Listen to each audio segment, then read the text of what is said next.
आपको ऐड करते हैं ये। तो जो फिश है वो एक्वाटिक ऑर्गेनिज्म है।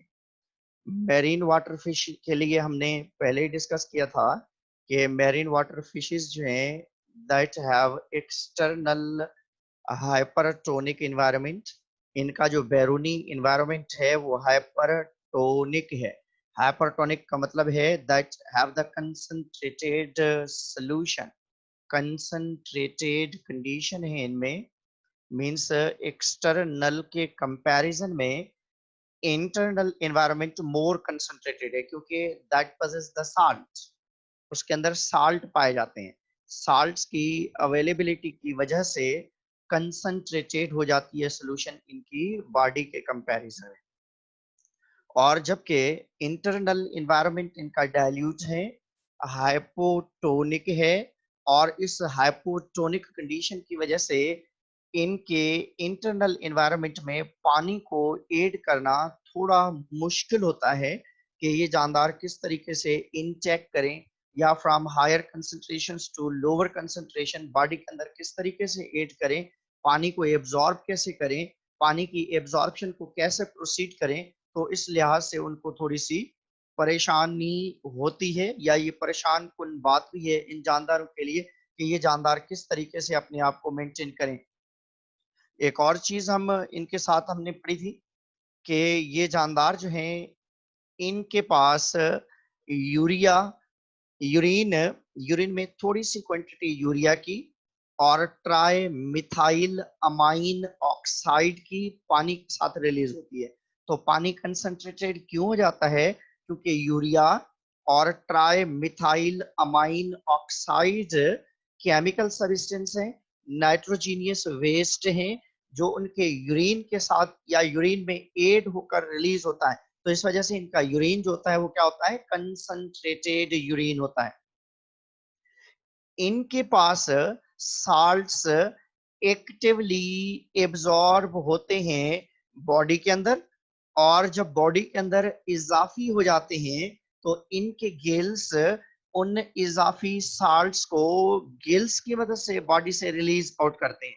जबकि हमने पढ़ा था कि फ्रेश वाटर जो जानदार हैं वो अपनी बॉडी के अंदर एब्जॉर्ब करते हैं, साल्ट्स को गिल से बॉडी के अंदर पास करते हैं, एब्जॉर्ब करते हैं। जबकि मैरीन वाटर जो फिश है वो बॉडी से गिल से, क्योंकि बॉडी के अंदर ज्यादा कंसंट्रेशन हो गई है साल्ट की, तो बॉडी क्या हाइपोटोनिक रखने के लिए, ताकि हाइपरटोनिक नहीं हो, हाइपोटोनिक बॉडी पानी के कंपैरिजन में रखने के लिए वो अपने गिल से इजाफी पानी को पास आउट करते रहते हैं। तो इस वजह से इनके पास किडनी में फिल्ट्रेशन रेट कम होता है। क्यों? एक तो यूरिन कम बनाते हैं इस वजह से, एक तो यूरिन कम बनाते हैं इस वजह से, और दूसरा जो बेटा रीजन है कि इनके गिल्स भी एक्सक्रिएशन या रिमूवल ऑफ साल्ट में वर्क कर रहे होते हैं। They can remove excretory salts from the body.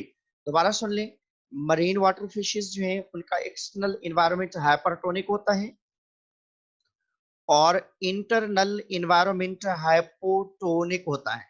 इनकी बॉडी के अंदर एक्सक्रिएट कंसंट्रेटेड यूरिन होता है, जिसमें यूरिया, वाटर और ट्राई मिथाइल अमाइन ऑक्साइड की फॉर्म में होता है। साल्ट्स एक्टिवली एक्सक्रिएट आउट होते हैं by special excretory cells that are present in the gills. और फिल्ट्रेशन रेट दूसरे जो फ्रेश वाटर जानदार हैं उनके कंपैरिजन में इनकी किडनी में कम होता है, और यूरिन कम बनाते हैं, कंसंट्रेटेड यूरिन बनाते हैं। तो हम अब आते हैं इन जानदारों के जो है फिगर की तरफ, और इनकी फिगर को हम डिस्कस करते हैं कि ये कैसे और किस तरीके से। This is a marine water fish. बेटा ये मेरीन वाटर फिश है, और मेरीन वाटर फिश जो है that is a sea, living in sea water. कहाँ पे रह रही है? ये सी वाटर के अंदर सरवाइव कर रही है। तो this condition is known as hypertonic condition है। This is hypertonic condition, this is known as hypertonic condition है ये। और इस हाइपरटोनिक कंडीशन में ये जानदार क्या करते हैं? पानी ड्रिंक करते हैं simultaneously या similarly as we have discussed in for example this is a fish, और ये इसका डाइजेस्टिव सिस्टम है ये। तो ये जानदार बेटा क्या करते हैं, पानी ड्रिंक करते हैं। दिस इज वाटर, ये पानी ड्रिंक करते हैं अंदर, क्योंकि पानी जो अंदर ला रहे हैं वो कौन सा है, हाइपरटोनिक है। और इस जानदार की जो अंदरूनी बॉडी है वो क्या है बेटा, हाइपोटोनिक है। Internal environment is hypotonic. तो ये जानदार क्या करते हैं, वाटर ड्रिंक करने के बाद पानी को एब्जॉर्ब नहीं कर पाते, तो पहले क्या करते हैं, साल्ट्स को एब्जॉर्ब करते हैं। पहले क्या करते हैं बेटा, ये साल्ट्स को एब्जॉर्ब करते हैं ब्लड में एक्टिवली। किसकी मदद से, एक्टिवली, एक्टिव ट्रांसपोर्ट की मदद से इसको एब्जॉर्ब कर रहे हैं। एक्टिवली साल्ट्स को बॉडी के अंदर एब्जॉर्ब करते हैं।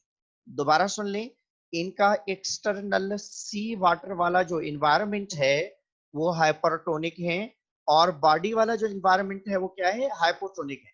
तो ये पानी अंदर एब्जॉर्ब तो करते हैं, इस जगह पे साल्ट वाटर की अवेलेबिलिटी है, मगर water have the low water potential than the inner water.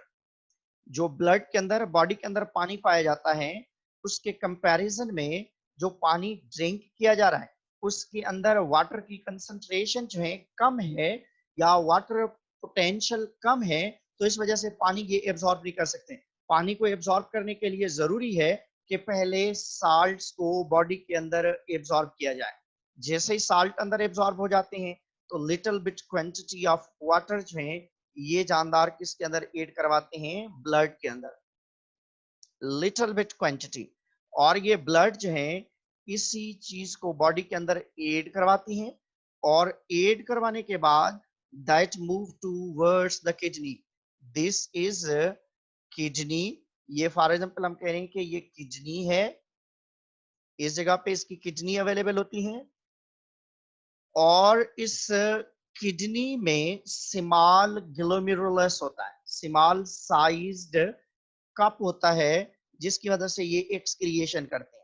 Small glomerulus, glomerulus, glomerulus आप कह सकते हैं इसको, कि स्मॉल कप लाइक, जैसे हमारे पास मसाना है, मीन्स जिस यूरिनरी ब्लैडर है जिसके अंदर यूरिन हम जमा करते हैं, इसी तरीके से इनके पास ग्लोमेरुलस लाइक स्ट्रक्चर पाई जाती है। तमाम एक्सक्रिएटरी मटेरियल्स को इधर लाया जाता है, ब्लड को, फिर ब्लड से तमाम एक्सक्रिएटरी मटेरियल कहाँ पे जमा होते हैं, रेक्टम में। this point is known as rectum.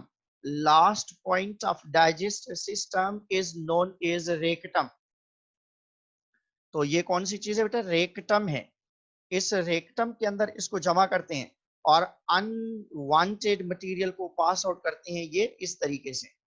और ये अनवांटेड मटेरियल जो एक्सक्रिएशन में ये रिमूव करते हैं बिल्कुल थोड़ी सी क्वांटिटी में होता है, तो इस वजह से इनका यूरिन जो होता है, यूरिन दोबारा सुन लें, इनका यूरिन, यूरिन इनका कंसंट्रेटेड होता है।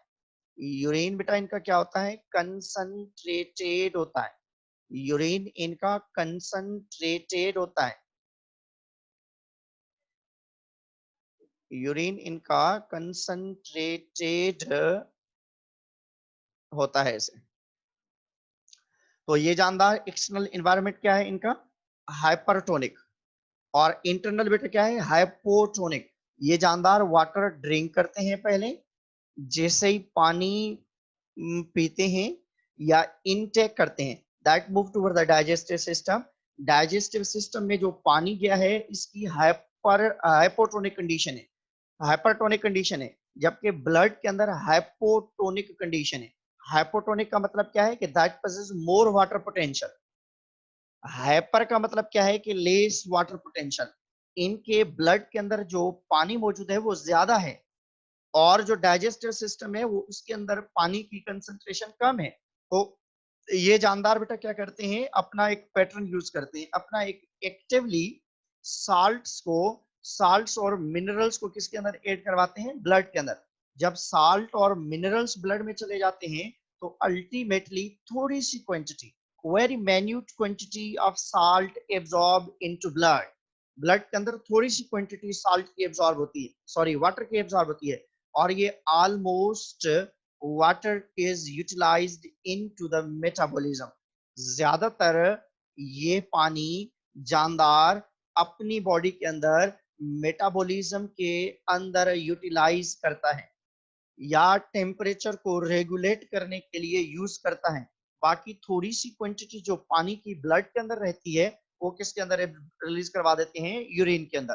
तो इनकी यूरिन की क्वांटिटी थोड़ी होती है, इस वजह से उसकी यूरिन के अंदर जो है पानी की कंसंट्रेशन कम होती है, क्योंकि ये पानी एक तो ड्रिंक ही कम कर पाते हैं, ये अफोर्ड ही नहीं कर पाते कि ज्यादा से ज्यादा पानी जो है यूरिन के। अब एक और चीज देखिए, ये साल्ट जानदार ने एब्जॉर्ब किया है, तो अब ये साल्ट जानदार जमा करता जाए तो पूरी बॉडी साल्ट से ही भर जाए। तो इनके पास नेचर ने इन गिल्स को एबिलिटी दी है कि एक्सेस साल्ट को गिल से रिमूव आउट कराया जाए। क्या कराया जाए बेटा? एक्सेस एक्सेस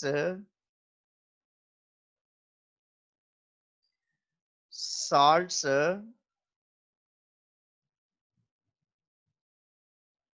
pass out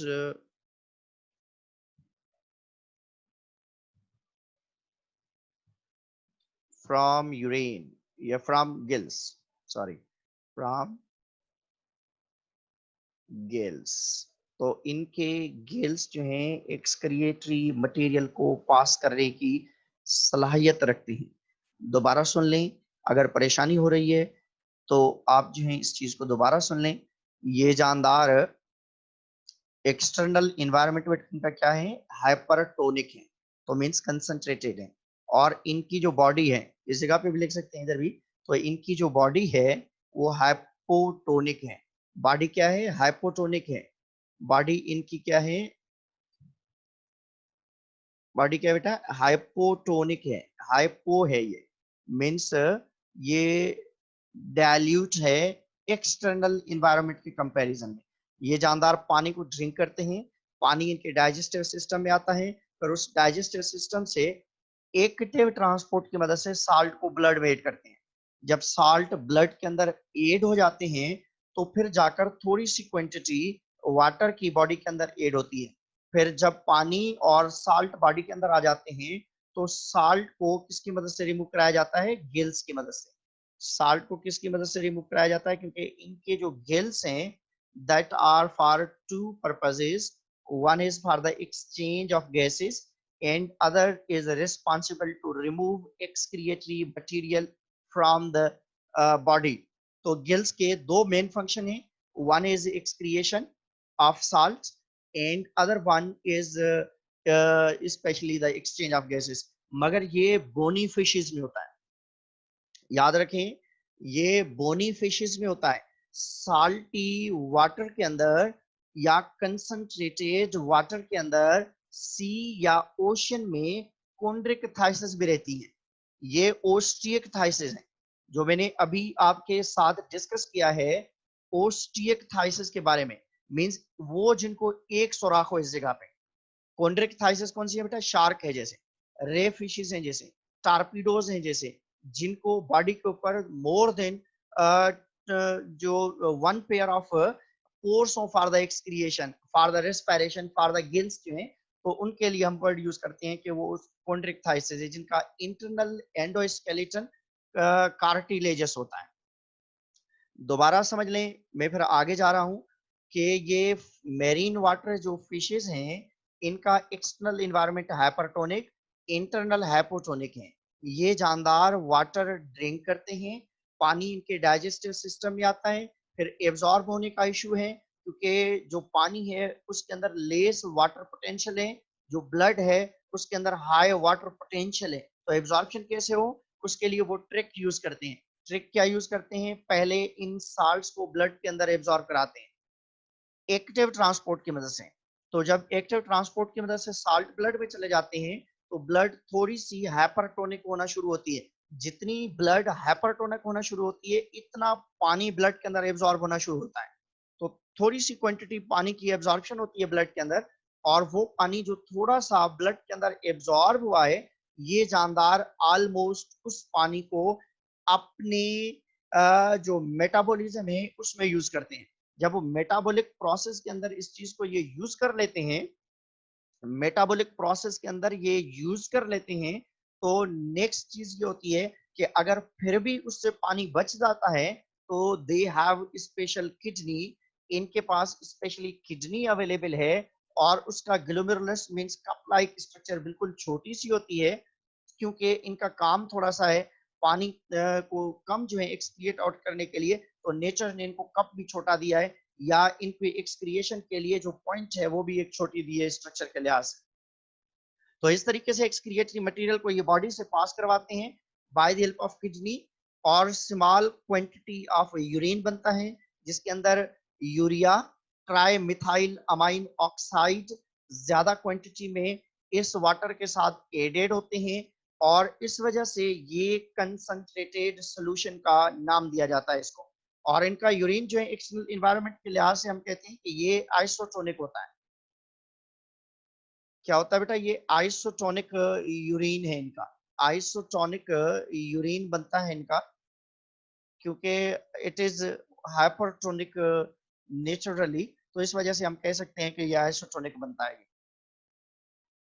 हम आगे आते हैं, आपका अगर कोई भी क्वेश्चन हो तो आप लिखते जाएं, पेज और कॉपी के लिहाज से उसमें रखें, पेज होने चाहिए और आपके पास पेन होनी चाहिए, ताकि आप ये क्वेश्चंस लिखते जाएं।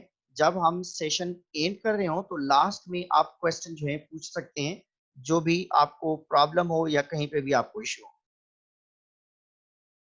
बेटा हम आगे चलेंगे तो आगे एक इम्पॉर्टेंट चीज हमारा वेट कर रही है, वो ये है कि मैंने अभी जैसे कहा कि मेरीन वाटर फिशेस जो हैं, मेरीन वाटर फिशेस दो टाइप की हैं।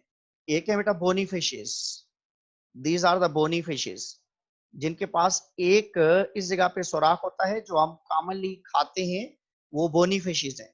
और दूसरी होती हैं जिनको आप नाम देते हैं कि ये हैं शार्क या डॉग फिश, स्क्वालिडन, ये ऐसे जानदार हैं, या रे फिशेस, ये मेरीन वाटर हैं, मगर ये कोन्ड्रिकथाइसिस है। क्या है ये, इस जगह पे लिख रहा हूं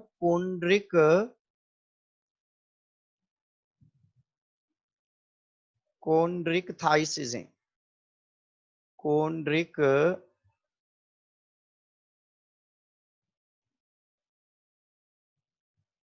थाइसिस है बेटा, ये कोन्ड्रिक थाइसिस। कोन्ड्रिक थाइसिस का मतलब ये होता है कि कार्टिलेजियस है, कोन्ड्रिक थाइसिस का मतलब है कार्टिलेजियस है। सेम इन्वायरमेंट में दोनों जानदार रहते हैं, दोनों को आप फिश कहते हैं, मगर बोनी फिश में क्या होता है कि gills have dual property to release out excess salt from the body and exchange of gases, जबकि शार्क है, रे फिशेस हैं, इनकी बॉडी लिटिल बिट हाइपरटोनिक मेंटेन करती है by the storage of urea, क्योंकि इनकी किडनी ऑलमोस्ट काम करती है for the excretion of salts and excreta, salts और अदर जो एक्सक्रिएटरी मटेरियल हैं जैसे ट्राइमिथाइल ऑक्साइड या यूरिया जिसे हम कहें, तो उसको रिलीज करने के लिए उनकी किडनी इन्वॉल्व है। Gills are specifically for the exchange of gases.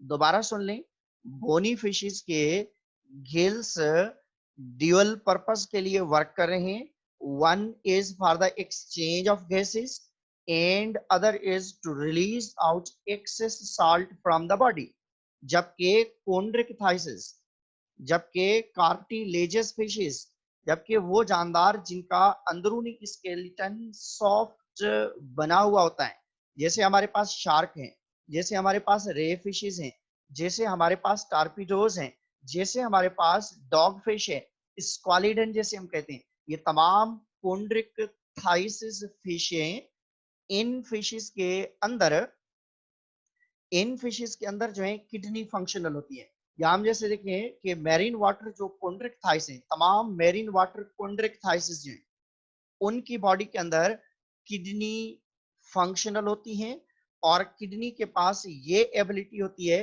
कि साल्ट को भी एक्सक्रिएट करे और एक्सक्रिएटरी मटेरियल में नाइट्रोजीनियस वेस्ट को भी बॉडी से पास आउट करे। तो दोनों चीजों को पास आउट करने के लिए ये ज्यादातर जो है तो ये क्या करते हैं कि ब्लड को थोड़ा सा हाइपोटोनिक रखते हैं, little bit, bye storing urea. Urea को बॉडी के अंदर हमने पढ़ा था कि जानदार अपनी बॉडी के अंदर किडनी में, ब्लड में यूरिया को भी स्टोर करते हैं ताकि पानी को बॉडी के अंदर ज्यादा से ज्यादा मेंटेन करवा सके। तो शार्क, रे फिशेस अपनी ब्लड के अंदर, अपनी बॉडी के अंदर यूरिया को थोड़ा बहुत ऐड करते हैं ताकि ज्यादा से ज्यादा पानी ब्लड के अंदर एब्जॉर्ब कराया जा सके। तो ये पानी ब्लड के अंदर एब्जॉर्ब करवाते हैं मगर थोड़ी सी क्वांटिटी में। इनकी किडनी ड्यूअल पर्पस के लिए होती है। Do not have problem of water loss, इनमें कोई वाटर लॉस का प्रॉब्लम नहीं होता क्योंकि इनकी किडनी स्पीड में काम नहीं करती जैसे फ्रेश वाटर के जानदार उनका करती है। फ्रेश वाटर ऑर्गेनिज्म में क्या होता है कि huge amount of dilute urine बनता है। इनमें क्या होता है कि बनता वही कंसंट्रेटेड सॉल्यूशन है मगर थोड़ा सा यूरिन बनता है। मगर इनकी किडनी सारे जो मैकेनिज्म्स हैं वो कर रही होती है। एक्सक्रिएशन ऑफ साल्ट्स और एक्सक्रिएशन ऑफ नाइट्रोजीनियस वेस्टेज जो है या removal of salts and excretory material all done by the help of a particular kidney that is present in shark and ray fishes especially, are these are the chondric thighs we can say. Excess salt removed by the special glands that are especially present with the rectum. इनके पास जो salts हैं kidney के साथ साथ एक और structure भी होती है जो लास्ट रेक्टम है, वहां पे स्पेशल ग्लैंड्स पाए जाते हैं।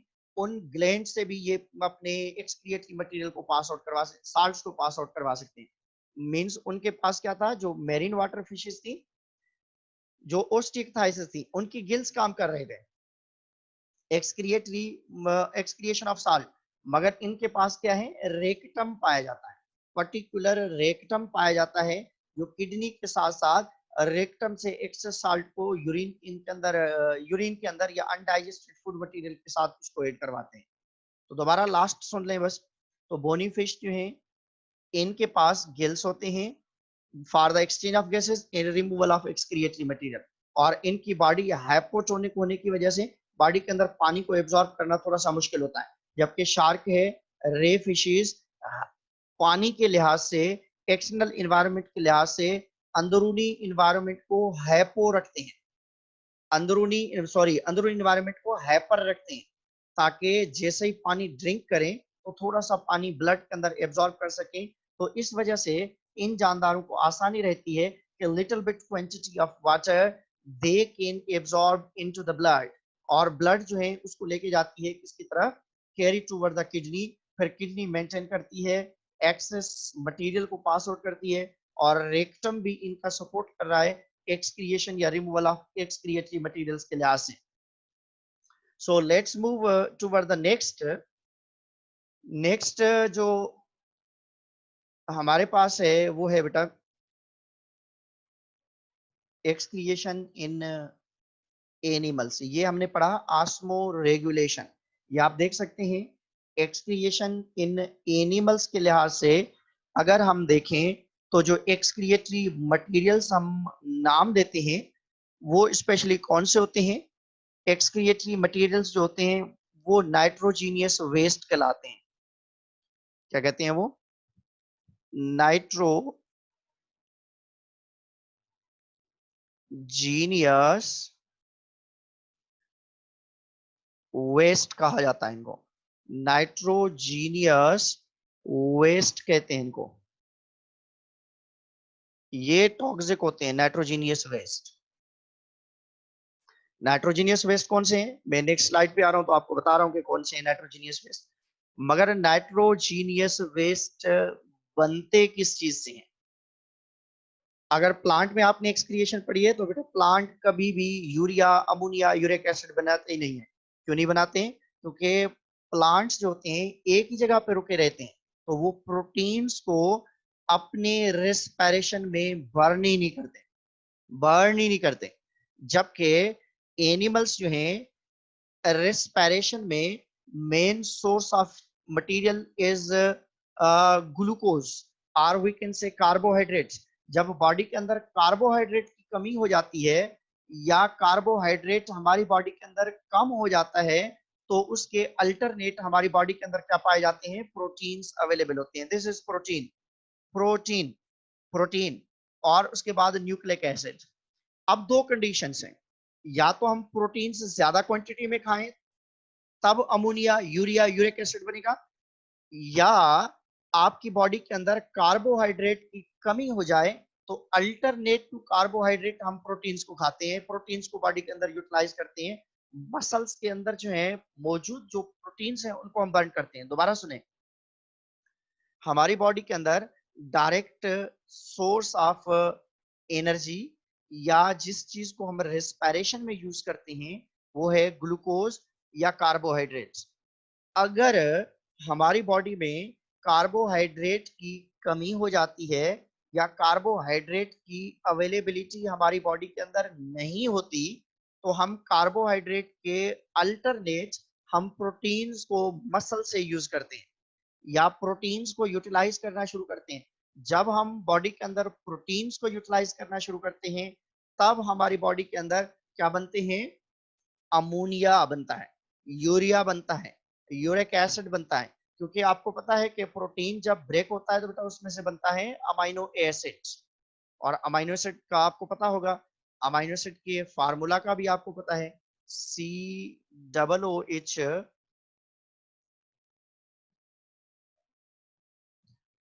COOH कार्बोक्सिलिक ग्रुप, और ये NH2, this one is amine group, NH2, and next one is a radical, and third one is the hydrogen.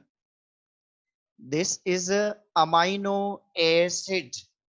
जब हम एक्सेस क्वांटिटी में अमाइनो एसिड खाते हैं या एक्सेस क्वांटिटी में अमाइनो एसिड यूटिलाइज करते हैं, वो लोग कंटिन्यूअसली जो प्रोटीन खाते हैं उनको यूरिक एसिड प्रॉब्लम होता है। ज्यादा चने खाने वाले, ज्यादा चिकन खाने वाले, ज्यादा जो है इस टाइप की मुर्ग चीजें जो होती हैं या जो है बीफ है, मटन वाली जो चीजें होती हैं वो खाने से स्पेशली उनकी बॉडी के अंदर यूरिक एसिड का प्रॉब्लम हो सकता है। तो इस वजह से गर्ल्स में स्पेशली इस टाइप के प्रॉब्लम ज्यादा होते हैं क्योंकि मिनिस्ट्रल लॉस होता है उनमें, मेंसेस की वजह से, मिनिस्ट्रल लॉस की वजह से बॉडी के अंदर ज्यादातर कार्बोहाइड्रेट की कमी हो जाती है तो अल्टरनेट टू कार्बोहाइड्रेट के प्रोटीन्स को यूटिलाइज कर रहे होते हैं बॉडी के अंदर, तो यूरिक एसिड बनने के चांस होते हैं। या ज्यादा चिकन, मुर्ग मसाला चीजें खा रही होती हैं जिसके अंदर प्रोटीन से ज्यादा होता है। खाएं भले मगर लिमिटेड खाएं, वक्तन फवक्तन थोड़ा सा जो है उसको जो है वक्फा देकर आप यूटिलाइज करें तो आपके लिए बेहतर रहेगा। अब बेटा देखें, ये अमाइनो एसिड है, जब हम अमाइनो एसिड को ब्रेक करते हैं तो उनमें से दो चीजें निकलती हैं, एक ये NH2 और दूसरा ये हाइड्रोजन।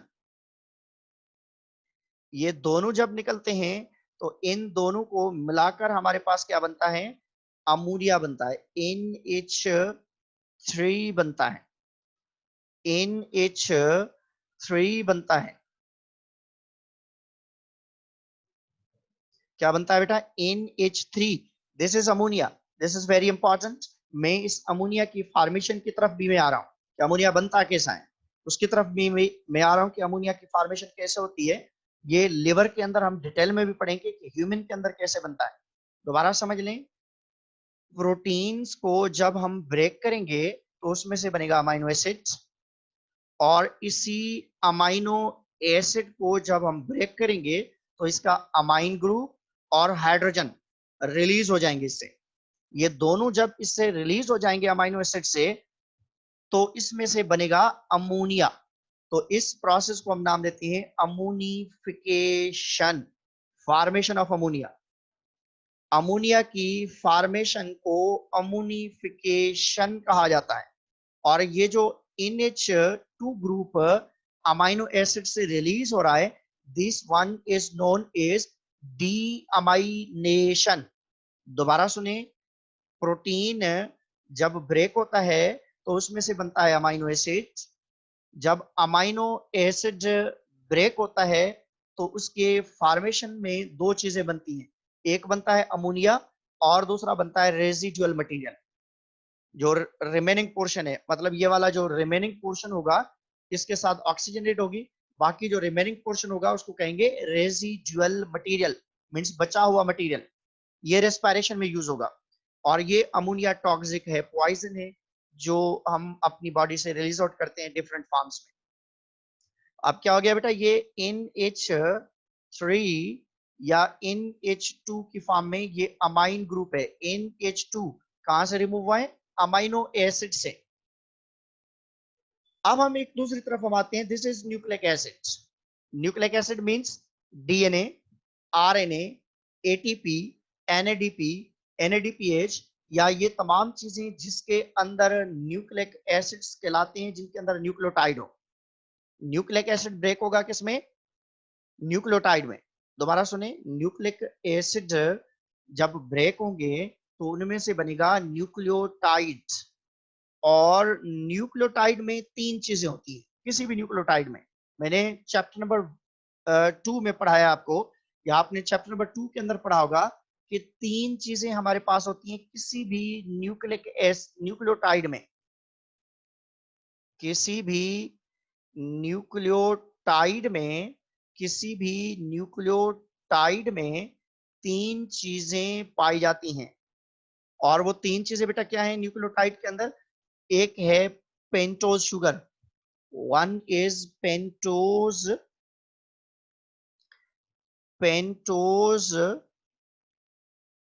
Sugar, pentose sugar. और उसके बाद दूसरा होता है हमारे पास नाइट्रोजन बेस या बेसिस। और तीसरी चीज होती है बेटा फास्फोरिक एसिड या फास्फेट ग्रुप। फास्फेट ग्रुप आप कह सकते हैं, फास्फोरिक एसिड कहा जाता है। अब इस जगह पे देखिए कौन सी चीज, दोबारा देख लें। एक न्यूक्लियोटाइड के अंदर तीन चीजें होती हैं। पहली pentose sugar, number 2 nitrogen base, number 3 phosphate group. Pentose sugar, nitrogen base, phosphate group, ये तीन इंपॉर्टेंट चीजें होती हैं इसमें। अब जो पेंटोज शुगर है वो तो हम इसके अंदर यूज नहीं करेंगे। नाइट्रोजन बेस जो है जिसमें adenine, guanine, cytosine, thymine, uracil, ये तमाम आ जाते हैं। Adenine, guanine, cytosine, thymine, uracil, these are known as nitrogen bases. अब इन नाइट्रोजन बेसिस को हम नाइट्रोजन बेसिस क्यों कहते हैं? क्योंकि इनके पास अमाइन ग्रुप होता है। क्या होता है? अमाइन ग्रुप होता है। अमाइन ग्रुप होने की वजह से या नाइट्रोजन बेस की अवेलेबल होने की वजह से इनको हम नाम देते हैं कि ये जो है जब ब्रेक होते हैं तो उसमें से क्या बनता है? अमोनिया बनता है। ये NH2 बना है। ये आप इस NH2 से किस चीज की फॉर्मेशन करते हैं? कौन से जानदार? कौन से जानदार बेटा क्या बनाते हैं? ये अमोनिया अमाइन ग्रुप या हाइड्रोजन। और इसमें से क्या बनेगा? NH3 बनेगा। NH3 बनेगा। क्या बनेगा? ये NH3 बनेगा। तो ये अमाइन ग्रुप और हाइड्रोजन मिलकर अमोनिया बनाएंगे। कौन से जानदार अमोनिया बनाते हैं अपनी बॉडी के अंदर? जो सॉफ्टिकेटेड हो। याद रखें, वो जानदार जिनकी बॉडी में सॉफ्ट बॉडी है, बोनलेस बॉडी है, जैसे वर्म्स आ जाते हैं, जैसे फिशेस ऐसी जानदार हैं जो फ्रेश वाटर। दो जानदार हैं, एक सॉफ्टिकेटेड ऑर्गेनिज्म और दूसरे फ्रेश वाटर। बस आसान याद रखें कि एक ऐसे जानदार जो सॉफ्टिकेटेड वर्म्स हैं, जैसे सॉफ्टिकेटेड जानदार जिनकी बॉडी के अंदर बोन नहीं होता, एंडोस्केलेटन नहीं होता, वर्म्स हैं जैसे जैसे एनिलिड्स हैं, जैसे हमारे पास जो है प्लेटियल मेंटिस के जानदार हैं। तो इन जानदारों की बॉडी के अंदर अमोनिया बनता है। और तमाम जो मेमल्स हैं इस अमोनिया को किस में कन्वर्ट करते हैं, यूरिया में। कैसे करते हैं ये इंशाल्लाह कल आपको बताऊंगा, क्योंकि ये अमोनिया NH3 जो है इसको मिलाया जाता है किसके साथ, कार्बन डाइऑक्साइड के साथ। किसके साथ बेटा, कार्बन डाइऑक्साइड के साथ। तो ये दोनों चीजें मिलकर क्या बना रही होती हैं, ऐसे बनाती हैं। इस जगह पे भी ऐसे ही है, ammonia NH3 plus carbon dioxide जब मिलते हैं तो इनमें से किस चीज की फॉर्मेशन होती है, इस चीज की। अब हम कल इंशाल्लाह इन तीनों को, अमोनिया, यूरिया और यूरिक एसिड, इन तीनों को हम डिटेल में पढ़ेंगे कि अमोनिया क्या है, यूरिया क्या है, यूरिक एसिड क्या है, अमोनिया किस तरीके से बनता है, अमोनिया बनने के बाद उसकी इंपॉर्टेंस क्या है, या किस तरीके से इसको जो है आगे जो है ये किया जाए। तो इस तरीके से